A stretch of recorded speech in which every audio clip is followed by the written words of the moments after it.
Nagsisimula ang pelikula sa isang grupo ng mga kriminal na pinapanood ang isang batang babae na nagngangalang Anayas na pumapasok sa gusali. At pagkapasok niya, agad nilang ipinapaalam kay Boss Burke tungkol dito. Sinabi niya na ang matandang opisyal na si Ray King ay malapit nang makipagkita sa isang tao upang ibigay ang mahalagang impormasyon, kaya't dapat silang patayin. Ang mga mamamatay tao ay bumaba sa kanilang mga sasakyan at nagmadaling pumunta sa lugar. Nakilala ni Ray si Anayas na isang bounty hunter.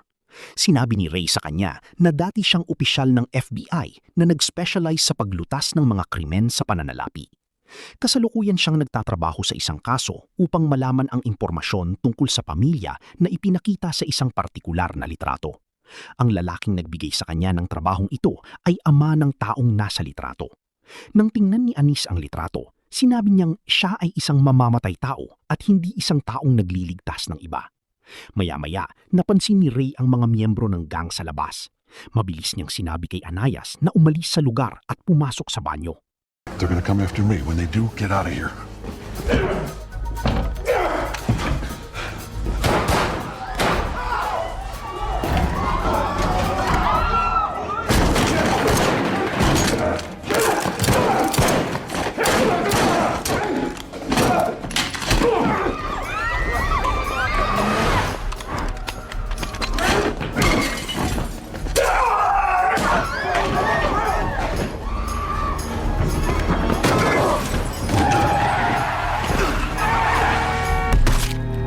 Si Mary Beth Medina ay nakaupo sa kanyang opisina.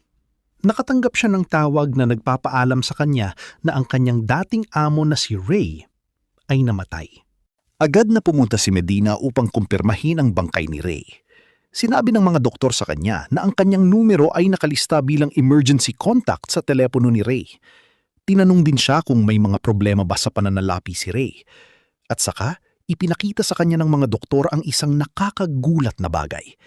May isinulat si Ray na mensahe sa kanyang kamay na nagsasabing, "Hanapin ang accountant." Naggulat si Medina nang makita ito. Sa kabilang panig, makikita natin ang accountant na si Christian. Nagtatago siya sa isang maliit na bayan at tahimik na namumuhay. Nagtatrabaho siya kasama ang kanyang malapit na kaibigan na si Justine na itinuturing niyang parang kapatid. Magkasama nilang pinangangasiwaan ang mga record at account ng isang grupo ng mafia. Nasa isang matchmaker party si Christian kung saan maraming mga solong kalalakihan at kababaihan na nasa katanghaliang gulang ang dumating upang makahanap ng kapareha. Binalaan siya ni Justine na huwag magdulot ng gulo. Pagdating ni Christian, napansin siya ng lahat ng babae dahil nakita na nila ang kanyang kahanga-hangang profile online. Ladies, it's not a competition. Godspeed. Yes. Non-denominational. Do you believe in love at first sight? Absurd, childish notion. What do you mean you reverse engineered our algorithm? I built my own dating algorithm.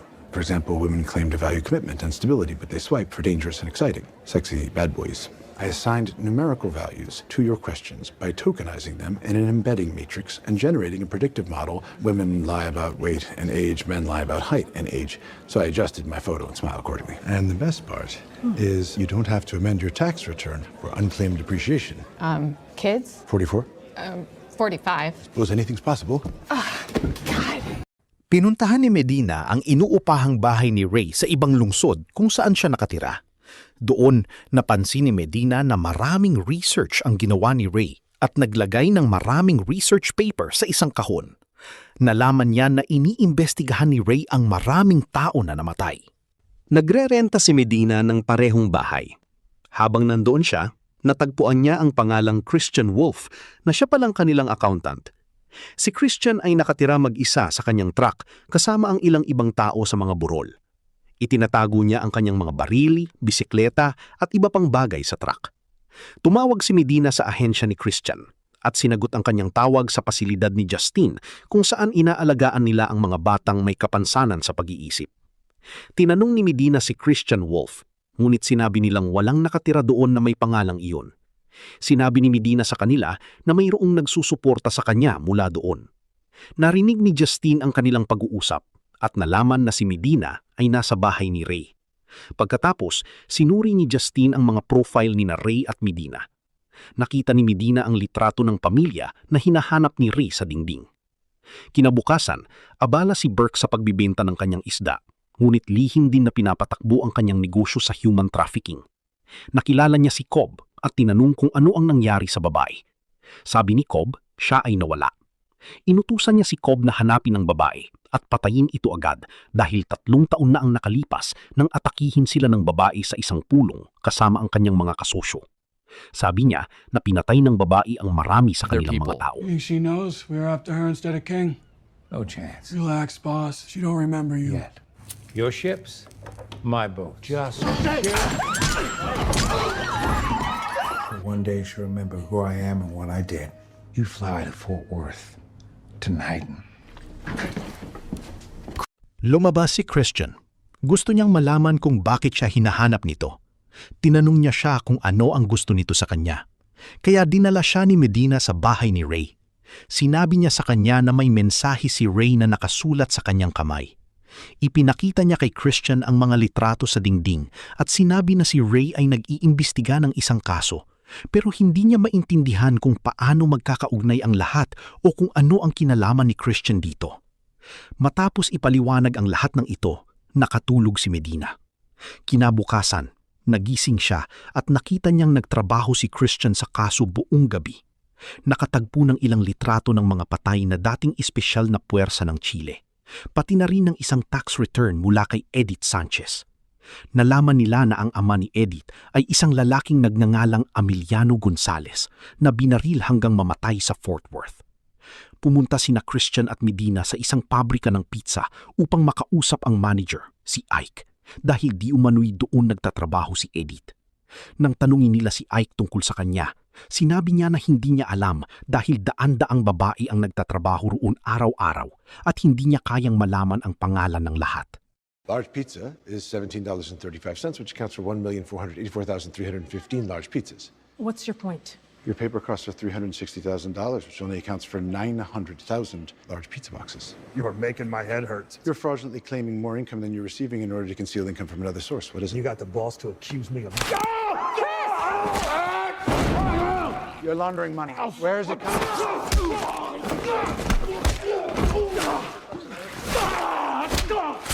That's enough! Contact. Were you dropped on your head as a child? Take what he gave us and work our way up the chain. That's how this is done.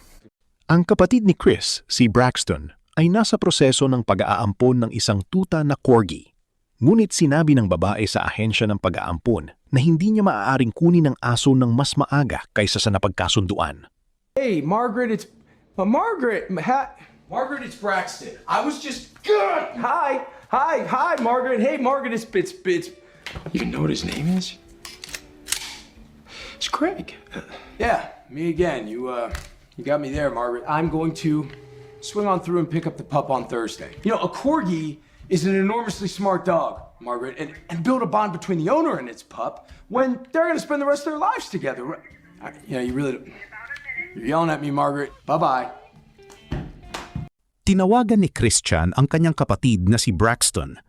Sinabi ni Braxton sa kanya na dati nilang ipinangako na magsasama sila.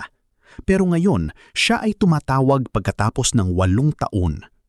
Idinagdag pa niya na hindi man lang tumawag si Christian noong Pasko o mga kaarawan. At ngayon, bigla na lang siyang naaalala dahil kailangan niya ng tulong. Si Braxton ay nag-aatubili dahil ang relasyon niya sa kanyang kapatid ay naging magulo. Ngunit sa huli ay pumayag din siyang makipagkita dito. Christian at Medina ay naghihintay kay Braxton. Sabi ni Medina na ang galing ni Ray sa paghawak ng lahat at sana ay makapagpatunay din siya ng ganun. Tinanong niya kung talagang makakatulong sa kanila ang kapatid ni Christian.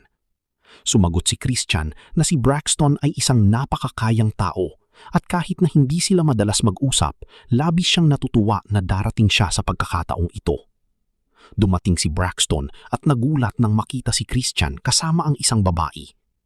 Sumagot si Medina na tumutulong si Christian sa kanila sa isang kaso. Pagkatapos, inakay ni Braxton si Christian sa tabi. Sinabi ni Christian sa kanya na talagang masaya siya na dumating siya. So it's been a minute. Yeah? 8 years, 2 months. Braxton, thank you for coming. I'm really glad you're here. Did you say that? Pagkatapos noon, nakilala ni Braxton ang manager ng hotel at binigyan siya ng pera para ayusin ang 3 Meksikana na babae para sa gabi. Pagkatapos, pumunta sina Braxton at Christian sa kanilang silid sa hotel at umupo. Maya-maya, pumasok ang 3 Meksikanang babae sa silid. Pinapasok ni Braxton ang mga babae at sinabi na matagal nang nag-iisa ang kanyang kapatid at ngayon na nandyan na rin sila, lahat sila ay makakapag-enjoy ng sabay-sabay. Pero inidagdag niya na gusto niyang malaman kung paano sila napunta sa negosyong ito at kung paano sila nahulog sa bitag ni Thomas. Nagulat ang mga babae nang marinig ang pangalan ni Thomas. Isa sa mga babae ang nagpasyang tumulong kay Braxton, pero ang dalawa ay natakot at tumakbo palayo.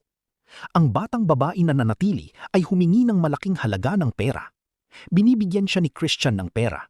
Sabi niya na kung gusto nila, maaari niyang tawagan si Thomas direkta sa hotel. Sumagot si Braxton na dapat niyang ituloy. Christian agad na nagsabi na sila ay mga accountant.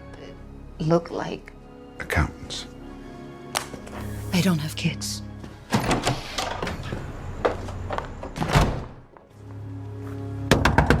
Hey, come on, man. We got Wi-Fi and everything. Come on in. Mariela! Kidnappers now? Kidnapping, that's pretty harsh, isn't it? We detained him. Go eat something or? Taco Bell. There we go. Christian, Medina at Braxton ay nasa bahay ni Medina. Binibigyan ni Christian sila ng gawain na maghanap ng higit pang mga pahiwatig mula sa footage ng pagkamatay ni Ray. Sabi ni Medina na si Ray ang pinakamahusay na ahente sa kanilang FBI team at kung siya ay hindi makahanap ng anumang impormasyon, hindi niya akalaing may sinuman pang makakahanap. Narinig ni Justine ang kanilang pag-uusap at tinanggap ito bilang isang hamon. Pinagsama-sama niya ang kanyang network ng mga hacker upang pasukin ang mga security footage sa buong Los Angeles para mahanap si Anais. Nakita nila ang footage ng surveillance sa kanya noong gabi ng pagpatay kay Ray at natuklasan na isang babaeng nagngangalang Pamela ang kumuha ng selfie na nahagip si Anais. Nahanap ng mga hacker ang laptop ni Pamela at sinuri ang kanyang mga file para makita ang selfie. Habang tumututol si Medina sa paglabag sa privacy at natatakot na sila ay madidiskubre, nahanap ng mga hacker ang selfie bago pa man mapansin ni Pamela ang anumang bagay. Nalaman nila na si Anais ay nasa iba't ibang bahagi ng mundo at nagsagawa ng mga pagpatay laban sa mga miyembro ng mga kriminal na organisasyon.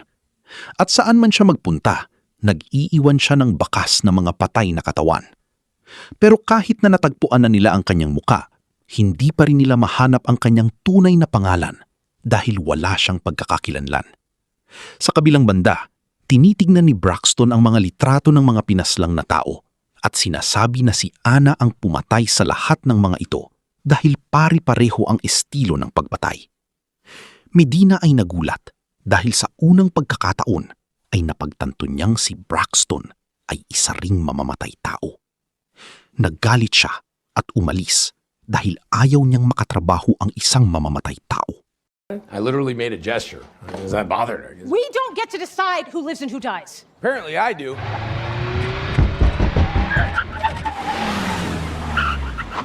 Sure, I'm glad it's not my car. You know what? I made a mistake calling you. Don't be here when I get back. If I see either of you again, I'll have you arrested. Ipinapakita ang taguan ni Burke sa hangganan ng Mexico. Marami siyang mga bata roon. Pinaplano niyang ibenta ang mga ito at kumita ng pera. Si Medina ay iniinteroga si Thomas at sinusubukang makakuha ng impormasyon mula sa kanya. Nandyan din ang kanilang mga abogado. Binalaan din siya na kung hindi niya sasabihin ng lahat, magkakaroon ng mga kahihinatnan. Tinanong ni Medina ang pangalan ng kanyang boss. 4 or 5 years ago. So she's dead. Oh, heard she went through the windshield though. You put everything on the record, you get immunity in exchange for your testimony. I don't have kids. Thank God for that. Gotta let it go already. Well, I'm saying, why is that significant? You ever thought about why I'm alone, Chris? Like, I travel the world. I stay at 5-star hotels. I do what I want when I want it. Do you have a dog? I'm getting a dog. That's Greg. Do you have a permanent residence? No, Anyone to care for your dog during long absences? I do not. You know something? If I had a cat, at least the cat would miss me. Doubtful. Sa gabi, Parehong pumunta ang magkapatid sa isang kalapit na club. Doon, napansin ni Christian ang isang magandang waitress. Nakikita rin niya si Christian na lumalapit sa kanya at nagsisimulang makipaglandian. Nagsimula ng sumayaw si Christian kasama si Angie. Masayang-masaya si Braxton habang pinapanood ang kanyang kapatid na sumayaw. Habang sumasayaw, nagagawa ring mapabilib ni Christian si Angie. May ilang kaibigan ni Angie na dumating at nagsisimulang magbanta kay Christian. Napagtanto niya na gusto siyang saktan ng mga ito. Sabi niya, kung may lakas sila ng loob, subukan nilang saktan siya. It's okay. My brother wasn't having a good time tonight, but now he will. Yes, right here. Guys, it's very justice. Go, come on now. Go, Jerry! Ipinakita ni Christian kay Braxton na binigay sa kanya ni Angie ang kanyang numero na labis na ikinagalak ni Braxton. Numbers move. Look at you! Samantala, tinanong ni Medina ang isang doktor tungkol sa isang babae na nawala ng alaala at sumailalim sa operasyon para sa muling pagbuo ng mukha. Mula sa file ni Ray, nalaman niya na maaaring may disorder ang babae na konektado dito.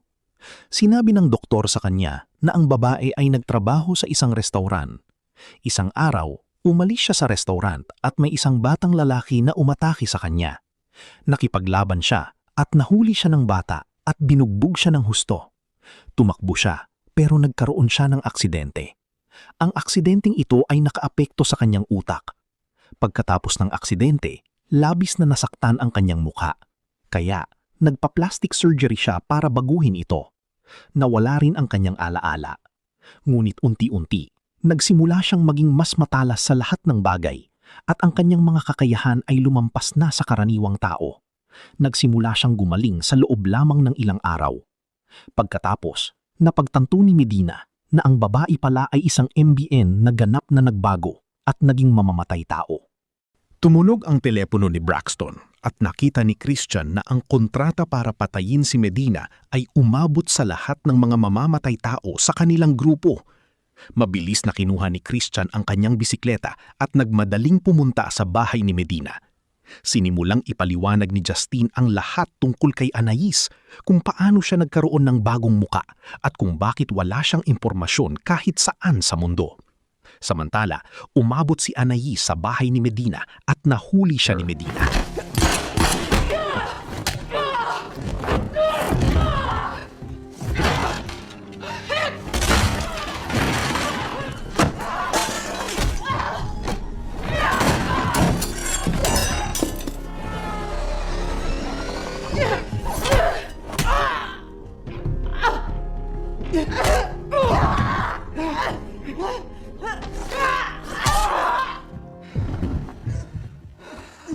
Nakikita ni Anaya ang litrato niya bilang Edith kasama sina Gino at Alberto. Ito ay nag-uudyok sa kanyang mga alaala ng pag-traffic sa kanya ni Burke at ng kanyang mga tauhan at witnessing na patayin niya si Gino. Maya-maya, dumating si Christian doon, musika, at natagpuan si Anayas. Sinabi ni Christian sa kanya na buhay pa ang kanyang anak at tiyak na nakatago ito sa isang lugar at maaari niya itong matagpuan. Sabi ni Anayas na iniwan na niya ang mga bagay na iyon at umalis.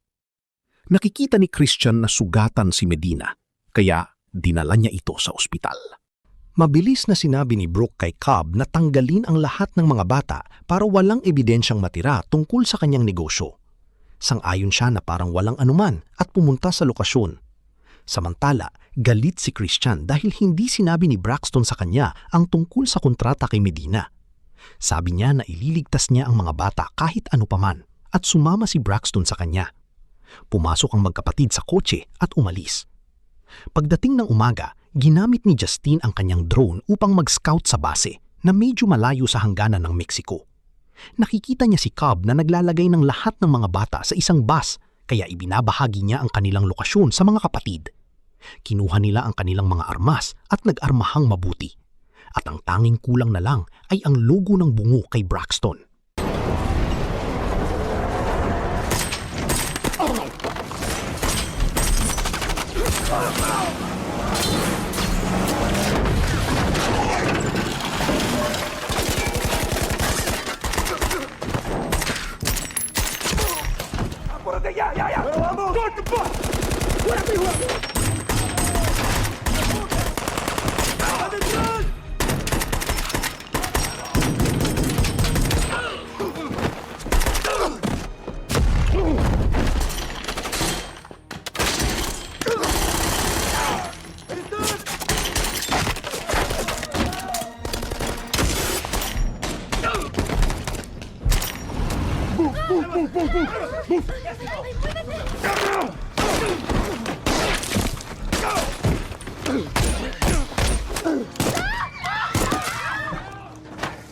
You're hit? I'm good. Hey, I'm good. Go.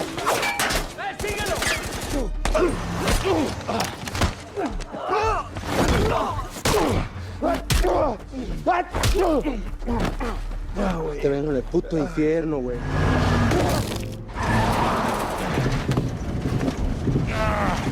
Help him off the bus. ¡Muévese! ¡Apúrese! ¡Muévese!